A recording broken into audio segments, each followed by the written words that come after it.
ప్రశస్తమైన యేసుక్రీస్తు వారు ప్రేరణ పెట్టి కూడి వచ్చిన మీ అందరికీ నా ప్రత్యేకమైన వందనాలు.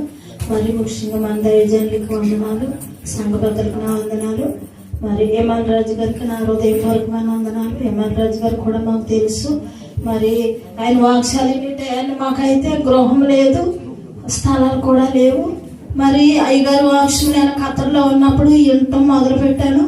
అయ్యగారండి నాకు గృహం లేదు, నిలబడి స్థానం లేదు అయ్యగారండి అని ప్రార్థన చేసి మెసేజ్లు పెట్టి ఆయన వాక్యాలు విని సాక్ష్యాలు విని నేను చెప్పి ఉన్నాను. మరి మా గృహాన్ని చాలా సార్లు దర్శించారు అయ్యగారు వెళ్ళి.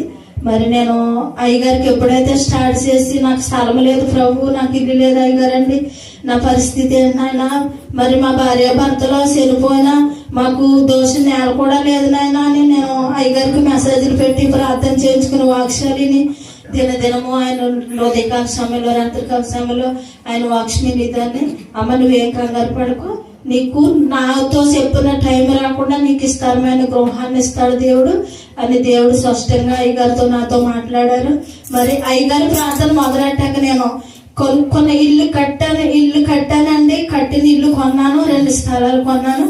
మరి చాలా అద్భుతంగా జరిగిన 3 సంవత్సరాలు ఉన్నాను ఖత్తర్లో. 3 సంవత్సరాలు కూడా అయ్యగారు వాక్సిమెంట్ దర్శన భాగం తీసుకుంటూ అయ్యగారు ప్రార్థన చేసుకుని అయ్యగారికి మెసేజ్లు పెడతాం. అయ్యగారు అంటే నాకు బాగా సుపరిస్థితులు, అయ్యగారు నాకు బాగా తెలుసు.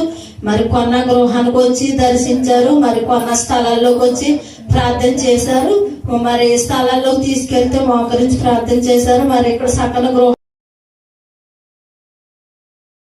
చెప్పిన రీతిగానే నేను అన్ని పొందుకున్నాను. ఆయన నోటు అక్షరం ద్వారా దేవుడు మాట్లాడారు. దేవుడికి ఏమి ఇచ్చినా ఆయన రుణం నేను తీర్చుకోలేను. హేమంతరాజు గారు అప్పుడు ఆశ్రయపురము నేను నెలకి వెళ్ళేదాన్ని. మరి ఇక్కడ బైబిల్ పోయిందని చెప్పాను కదండి, మీ అందరికీ తెలుసు.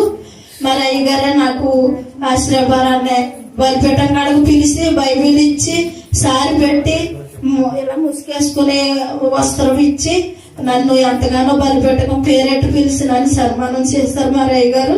అందుకే అయ్యగారు చేత ఇచ్చిన బైబిల్ పోయిందని నేను ఈ సన్నిధిలో చాలా రికవర్ చేశాను. అయ్యగారు అయితే నాకు బాగా తెలుసు. నెలకు మా పాపోళ్ళు మా వారు అక్కడికి వెళ్తారు, అక్కడికి వెళ్ళి ప్రార్థన చేయించుకుంటారు, మా గృహానికి వస్తారు, దర్శింటారు.